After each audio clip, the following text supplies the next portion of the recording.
뭐 가족 접견도 제한이 된 그런 상태이고 공수처 조사에는 윤 대통령이 절대 응하지 않을 것 같다는 생각이 들어요. 근데 지금 공수처랑 검찰이 수사기간을 좀 나눠 써야 되는 상황이잖아요. 한번 연장을 한다고 해도 최장 이제 체포기한까지 포함해서 20일 동안에 수사를 하고 기소를 해야 되니까 근데 검찰에 빨리 넘기는 게 좋지 않나라는 생각은 좀 드는데 공수처 입장에서는 아예 아무것도 안 하고 넘기긴 그러니까 계속 좀 추가 시도를 할 것 같다는 생각은 좀 드네요. 그렇죠. 예. 그러니까 10일 이렇게 기계적으로 나눈 것도 참, 이게 수사기관, 특히 공수처가 자기 편의를 위해 가지고, 구속 기간까지도 저렇게 사용하려고 계획을 잡았나? 왜냐면, 수사가 이만큼이면 됐다라고 하면 하루 이틀만 해도 넘길 수 있는 것이고. 그게 기계적으로 반반 쓰자 이거는 그냥 협의할 수 있는 내용인 거죠? 뭐 정해진 규정은 아닌 거니까. 그렇죠. 그러니까 최대 20일까지 쓸 수 있으니까 네. 그 안에서 수사가 마무리되었다 싶으면 그 기간 안에서 기소를 하는 거거든요. 근데 네. 10일 쓰자라는 게 공수처가 나 10일까지는 확실히 쓰겠다 이렇게 지금 계획을 세운 건데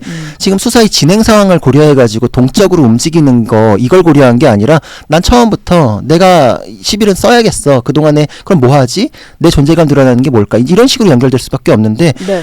가장 핵심은 이거는 윤석열 대통령의 구속기간이에요. 신체가 제한되어 있는 구속기간이잖아요. 예. 근데 누군가가 갇혀있는 구속기간을 수사 편의를 위해서 이렇게 계획을 잡는다는 거는 문제가 있죠. 그리고 공수처는 사실 수사를 통해서 추가로 얻어낼 수 있는 게 거의 없을 거예요. 왜냐면은 진술을 안 하겠다고 하고 있고 그건 진술 거부권은 보장되는 거니까 그러면은 기소를 해야 되는 검찰의 시간을 확보해 주는 게 맞거든요. 예. 기소하고 이후에 공소 유지는 검찰에서 할 텐데 그러면은 뒤에 준비할 수 있는 시간이 줄어들면 줄어들수록 공소 유지에 필요한 밑작업 하기가 쉽지 않고 어차피 공소장은 검찰에서 써야 되는 게 맞는데 네. 저거를 10일까지 확보한 다음에 갑자기 던져주면 나중에 이게 다 문제가 될 수 있다. 지금 법조계에서는 공수처의 지금까지의 수사에서 어떤 법 규정을 어겼다. 관할이나 뭐 위법 수사나 뭐 이런 거에 대한 논란이 있잖아요. 네. 이게 재판 과정에서는 굉장히 세게 다루어지거든요.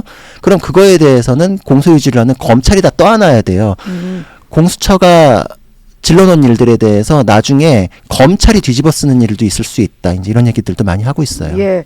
그러다 보니까 최근에 대검에서는 공수처 이제 사건 송부 시점 협의하자 공문을 보낸 걸로 좀 알려졌더라고요. 이제 공문을 보냈다는 것 자체가 이렇게 10일 다 쓰지 말고 좀 일찍 넘겨받는 걸 논의해보자 이런 취지로 좀 해석이 되는데 그렇게 보는 게 맞을까요? 맞죠. 그리고 네. 여기에는 제가 보기에 공문상으로 협의를 하자는 근거를 남겼잖아요. 네. 그러면은 그거에 의해서 결정된 날짜는 공수처가 의견을 반영해가지고서 결정된 날짜잖아요. 저는 근거 남기기라고 생각해요. 마지막에 검찰에서 쓰는 기간이 짧았다거나 그거에 통해서 문제가 생기면은 이 공식적인 협의 과정을 통해서 공수처가 무리하게 시간을 이렇게 배분을 했다. 네. 라는 근거가 될 수 있을 것 같아요.